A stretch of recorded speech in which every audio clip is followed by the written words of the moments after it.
السلام علیکم ورحمۃ اللہ وبرکاتہ۔ سیرت المہدی کے اگلے حوالوں کے ساتھ حاضر ہیں، اور بیچ میں کافی دن گیپ آ گیا، تو بہرحال اب سلسلہ وہیں سے شروع کرتے ہیں جہاں سے ہمارے حوالے تھے۔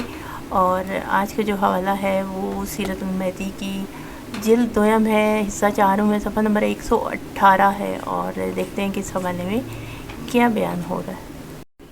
اب اس حوالے میں دیکھیے 1148 کا حوالہ ہے۔ منشی ظفر احمد کپور تھلوی نے بذریعہ تحریر بیان کیا کہ ایک مرتبہ حضرت صاحب سیال کوٹ میں 1 ماہ تک ٹھہرے رہے۔ حضور کا وہاں لیکچر تھا۔ عبدالحمید خان، مولوی عبدالقادر صاحب لدھیانوی اور خاکسار لیکچر والے دن پہنچے۔ تقریر ختم ہونے پر میں نے جا کر مصافحہ کیا۔ گاڑی کا وقت قریب تھا، اس لیے رخصت چاہیے۔ آپ نے کہا کہ اچھا، اب آپ کو 1 ماہ کے قریب یہاں ٹھہرے ہوئے ہو گیا ہوگا، اچھا اب آپ گھر جائیں۔ جب میں اجازت لے کر نیچے اترا تو سید حامد شاہ صاحب نے کہا کہ 1 مہینے کی خدمت کا ثواب آپ نے لے لیا۔ گویا حضور کے نزدیک آپ 1 مہینے سے آئے ہوئے ہیں۔ اور میر حامد شاہ صاحب نے یہ بھی ذکر کیا کہ ایک عورت خادمہ حضور کو کھانا کھلاتی رہتی تھی اور اس کے اولاد نہ تھی، اس کے لیے دعا کے لیے عرض کرتی رہتی تھی۔ ایک دفعہ پھر جو اس نے دعا کے لیے 10-15 دن بعد عرض کی تو حضور نے فرمایا تم کہاں رہی؟ اس نے کہا میں تو حضور کو دونوں وقت کھانا کھلاتی ہوں۔ فرمانے لگے اچھا تم کھانا کھلانے آتی ہو؟ خاکسار کہتا ہے کہ حضور کو اب ایسا انہماک کبھی کبھی خاص استغراق کے زمانے میں ہوتا تھا، ہمیشہ یہ کیفیت نہ ہوتی تھی۔ گویا حضور صاحب کی عادت تھی کہ آنکھیں اٹھا اٹھا کر ادھر ادھر دیکھا نہیں کرتے تھے۔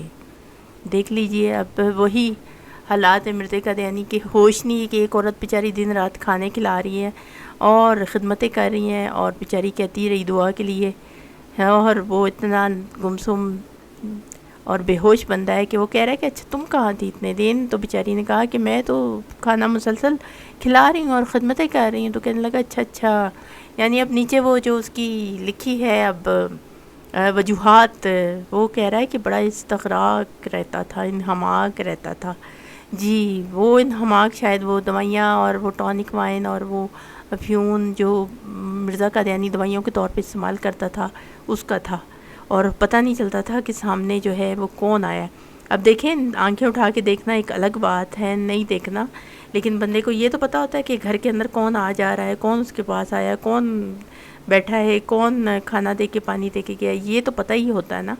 تو دیکھ لیں یہاں مرزا قادیانی کو کبھی تو یہ بڑا کوئی مجذوب ثابت کرتے ہیں، کبھی پتہ نہیں مسیح، کبھی نبی، کوئی مکسچر ہے، پلے نہیں پڑتا کہ کیا چیز ہے۔ اب اگلا جو حوالہ ہے وہ بھی 119 صفحہ ہے، اور 1149 کا حوالہ ہے کہ ظفر احمد کپور تھلوی نے بذریعہ تحریر بیان کیا کہ حضرت صاحب کے عہد میں ایک دفعہ قادیان میں زیادہ عرصے تک نمازیں جمع ہوتی رہیں۔ مولوی محمد احسن صاحب نے مولوی نور الدین صاحب کو خط لکھا کہ بہت دن نمازیں جمع کرتے ہو گئے، لوگ اعتراض کریں گے تو ہم اس کا کیا جواب دیں گے؟ مولوی صاحب نے جواب دیا اسی سے پوچھو۔ واہ!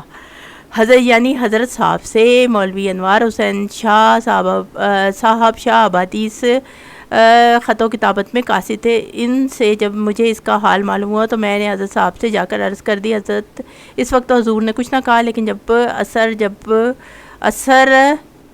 جب حضور معمولاً مسجد کی چھت پر تشریف فرما تھے تو آپ نے ناراضگی کا اظہار کیا۔ ایسے اعتراض دل میں کیوں اٹھتے ہیں؟ کیا حدیثوں میں نہیں آیا ہے کہ نمازیں جمع کرے گا؟ ویسے تو نماز جمع کا حکم عام ہے، اسے معلوم ہوتا ہے کہ وہ اپنے کاموں میں کس قدر منہمک ہوگا، اس کو نمازیں جمع کرنی پڑے گی۔ اس وقت سید محمد احسن صاحب زار زار رو رہے تھے اور توبہ کر رہے تھے۔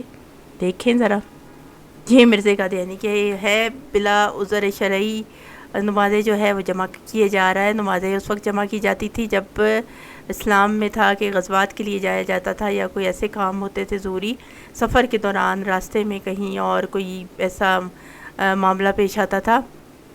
یہاں مرزا قادیانی کا اور قادیانیت کا تعلق نماز سے نہیں، لیکن دیکھ لے کہ جو ناٹک تھا اس کے اندر بھی کتنے دجل کر رہا ہے، اور ناٹک کے اندر ناٹک کیے جا رہا ہے کہ جی نمازیں تو لکھا ہے کہ جو آنے والا مسیح ہے وہ جمع کر کے رکھے گا سنبھال کے، اور کہتا ہے کہ پھر تم لوگوں کے دل میں اعتراض کیوں اٹھتے ہیں؟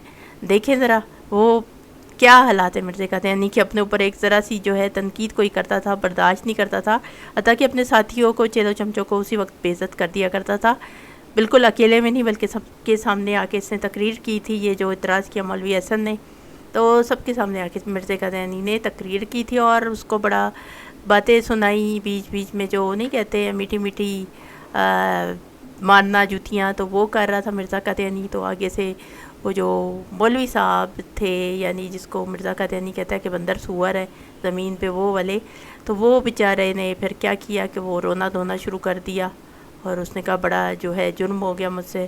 تو بہرحال پتہ نہیں رویا کہ نہیں، یہ تو اب ان کی حوالے لکھے ہوئے ہیں، اگر اس نے رونا ہوتا تو وہ اعتراض کیوں کرتا۔ اور یہ مولوی احسن وہی تھا، بار بار مرزا قادیانی پہ سوال اٹھاتا تھا، اور مرزا قادیانی جو ہے تھوڑا سا اس سے کھنچا رہتا تھا۔ تو اس نے کہا کہ چلو جی، اور یہ وہی مولوی احسن ہے جو ایک دفعہ لڑائی ہو گئی تھی مرزا قادیانی کے سامنے ہی۔ تو بہرحال یہ دیکھ لیں، یہ مرزا قادیانی کو اپنا جو ہے اس کے ساتھی جو ہے سب سے پہلے کہہ رہے ہیں کہ تیرے تو یہ حالات ہے کہ لوگ اعتراض کر رہے ہیں، تو آگے سے کہہ رہا ہے کہ نہیں نہیں نہ بولنا نہیں، آگے سے بولنے کی اجازت نہیں ہے۔ تو یہ آج کی ہماری ویڈیو تھی، امید کرتی ہوں کہ آپ کو ویڈیو کے ذریعے سے کافی معلومات ملی ہوں گی مرزا قادیانی کے حالات و واقعات سے، اور ویڈیو کو لائک کیجیے گا، شیئر کیجیے گا، اور چینل کو لازمی سبسکرائب کر لیجیے گا۔ پھر ملیں گے اگلے حوالوں کے ساتھ، تب تک کے لیے السلام علیکم ورحمۃ اللہ وبرکاتہ۔